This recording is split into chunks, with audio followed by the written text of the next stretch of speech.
ॐ श्री गणेशाय नमः। अथ श्री मंगलकवचम्। अस्य श्री अंगारककवचस्तोत्रमन्त्रस्य कश्यप ऋषिः अनुष्टुप् छन्दः। अंगारको देवता होमप्रीत्यर्थं पाठे विनियोगः। अथ ध्यानम्। रक्तांबरो रक्तवपुः किरीटी चतुर्भुजो मेषगमो गदाभृत धरासुतः शक्तिधरश्च शूली सदा मम स्याद् वरदः प्रशान्तः। ॐ भौमाय नमः। अंगारकः शिरो रक्षेन् मुखं वैधरणीसुतः स्रवो रक्तांबरः पातु नेत्रे मे रक्तलोचनः। नासां शक्तिधरः पातु मुखं मे रक्तलोचनः। भुजौ मे रक्तमाली च हस्तौ शक्तिधरस्तथा। वक्षः पातु वराङ्गश्च हृदयं पातु रोहितः। कटिम्बे ग्रहराजश्च मुखं चैवधराश्रुतः। जानुजङ्घे कुजः पातु पादौ भक्तप्रियः सदा। सर्वाण्यन्यानि चाङ्गानि रक्षेन्मे मेषवाहनः। य इदं कवचं दिव्यं सर्वशत्रुनिवारणं भूतप्रेतपिशाचानां नाशनं सर्वसिद्धिदं सर्वरोगहरं चैव सर्वसम्पत्प्रदं शुभं भुक्तिमुक्तिप्रदं नृणां सर्वसौभाग्यवर्धनं रोगबन्धविमोक्षं च सत्यमेतन्न संशयः।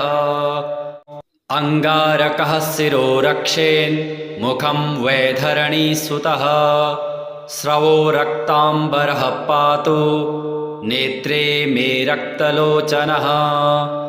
नासां शक्तिधरः पातु मुखं मे रक्तलोचनः। भुजौ मे रक्तमाली च हस्तौ शक्तिधरस्तथा। वक्षः पातु वराङ्गश्च हृदयं पातु रोहितः। कटिम्बे ग्रहराजश्च मुखं चैवधराश्रुतः। जानुजङ्घे कुजः पातु पादौ भक्तप्रियः सदा। सर्वाण्यन्यानि चाङ्गानि रक्षेन्मे मेषवाहनः। य इदं कवचं दिव्यं सर्वशत्रुनिवारणं भूतप्रेतपिशाचानां नाशनं सर्वसिद्धिदं सर्वरोगहरं चैव सर्वसम्पत्प्रदं शुभं भुक्तिमुक्तिप्रदं नृणां सर्वसौभाग्यवर्धनं रोगबन्धविमोक्षं च सत्यमेतन्न संशयः। अंगारकः शिरो रक्षेन् मुखं वैधरणीसुतः स्रवो रक्तांबरः पातु नेत्रे मे रक्तलोचनः।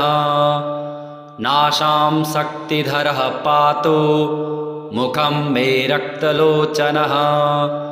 भुजौ मे रक्तमाली च हस्तौ शक्तिधरस्तथा। वक्षः पातु वराङ्गश्च हृदयं पातु रोहितः। कटिम्बे ग्रहराजश्च मुखं चैवधराश्रुतः। जानुजङ्घे कुजः पातु पादौ भक्तप्रियः सदा। सर्वाण्यन्यानि चाङ्गानि रक्षेन्मे मेषवाहनः। य इदं कवचं दिव्यं सर्वशत्रुनिवारणं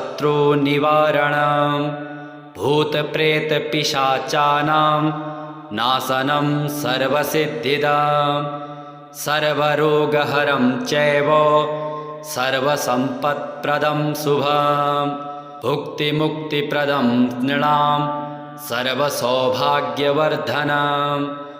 रोगबन्धविमोक्षं च सत्यमेतन्न संशयः।